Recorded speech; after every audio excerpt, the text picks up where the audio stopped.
dude who jumped out of a perfectly good balloon. What's his name? Felix Baumgartner. He would have been about 2 millimeters above the surface of this globe. That's his edge of space jump. Doing. And not only that, they made sure to photograph him standing there with a really wide-angle lens, which curves horizontal lines. So in the photo, you see this curvature of Earth's surface, and he said, wow, he's in space, look at that. No, he's not. At that height, you don't see the curvature of the Earth if you are 2 millimeters above this beach ball. You just don't. That stuff is flat. That stuff is flat. That stuff is flat. That stuff is flat. That stuff is flat. That stuff is flat. That stuff is flat. That stuff is flat. That stuff is flat. That stuff is flat. That stuff is flat. That stuff is flat. That stuff is flat. That stuff is flat. That stuff is flat. That stuff is flat. Why has nobody been to the moon in such a long time? Because we didn't go there, and that's the way it happened. And if it didn't happen, it's nice to know why it didn't happen. So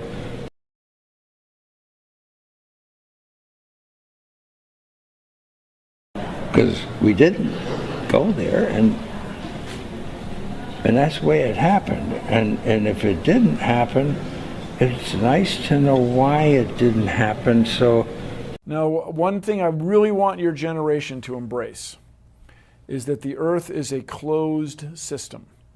We cannot leave the Earth. There's no place to go. Now, one thing I really want your generation to embrace is that the Earth is a closed system. We cannot leave the Earth. Travel half the Earth at least. Been on civilian and military flights. And I've always noticed that the higher we go in altitude, the straighter the horizon line becomes, strangely enough. So, until I'm shown proof, undeniable, irrefutable, unquestionable proof as to the shape of the Earth. And I'm not talking about cartoon pictures and CGI images and composite images. I'm talking about the real deal. So until that day comes, until that moment arrives, I'm going to tell you without hesitation, the Earth is flat. Flat as a pancake. Can you tell us if it's round or if it's flat? It's flat. The world is flat. The world is flat. The Earth is flat. The Earth is flat. The world is flat. The Earth is round or flat. No. Not allowed to debate this. The Earth was flat. The Earth is flat. The world is flat. The world is flat. The Earth is flat. The Earth is flat. The Earth is flat. The Earth is still flat. The Earth is flat.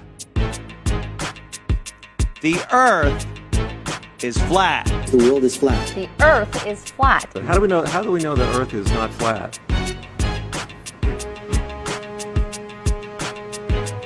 We don't. It's flat. The Earth is flat.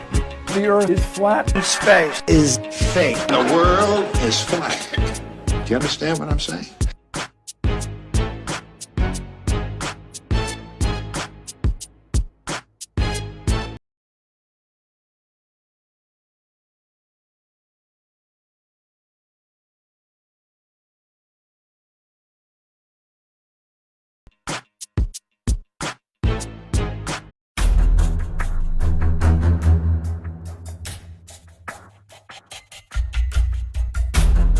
Alright guys, so I literally had to stop what I was doing. I was sitting here watching this YouTube video of an official NASA rocket shuttle launch because I decided it's time to stop listening to flat earthers. Let me go directly to the source, official NASA rocket launch footage, and there it is, clear as day, curvature, as you can see. I literally paused it where I was, had to come and record this. So again, guys, here it is. Official NASA launch footage shows a curved Earth. Watch.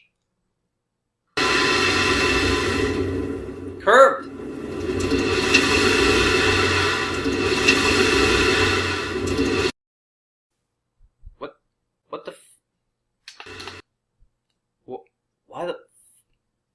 fuck is it flat?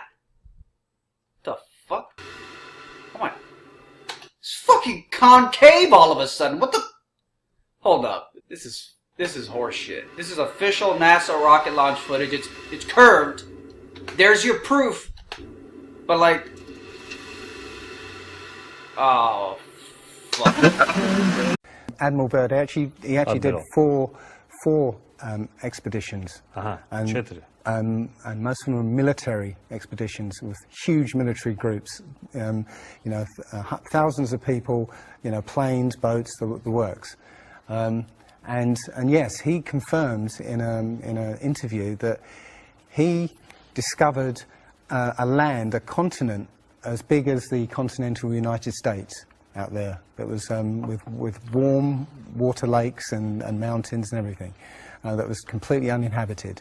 And he described it as the other side of the South Pole to Middle America. So on the globe, that means it would be somewhere in the Indian Ocean. There's a huge continent that nobody knows about. Our very distinguished guest for this evening is Admiral Richard E. Byrd. Is there any unexplored land left on this Earth that might appeal to adventurous young Americans? Yes, there is. And not up around the North Pole, because it's getting crowded up there now, because they find out it's really usable, not only to live in, but militarily. But strangely enough, there's left in the world today an area as big as the United States that's never been seen by a human being. And that's beyond the pole on the other side of the South Pole from Middle America. An area as big as the United States that's never been seen by a human being. And that's beyond the pole on the other side of the South Pole from Middle America. And that's beyond the pole on the other side of the South Pole from Middle America. On the other side of the South Pole from Middle America. From Middle America. From Middle America. And I think it's quite astonishing that there should be an area as big as that.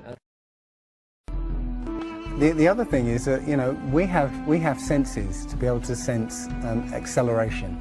You know, you get in a car and somebody puts their foot down, you know, and you get thrown back in your seat. You can feel the acceleration. Yeah, you can feel changes, very minute changes of acceleration.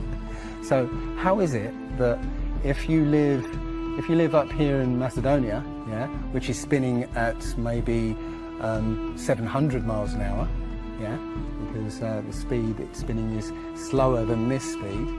So if you took a flight down to Africa, yeah, on the equator, why don't you feel the change in acceleration? Yeah, so why don't you feel the change in acceleration? You know, you have these senses that will register the slightest change, yeah. But you get off the plane there and you don't feel dizzy, you know, because now you're moving a lot faster. So no.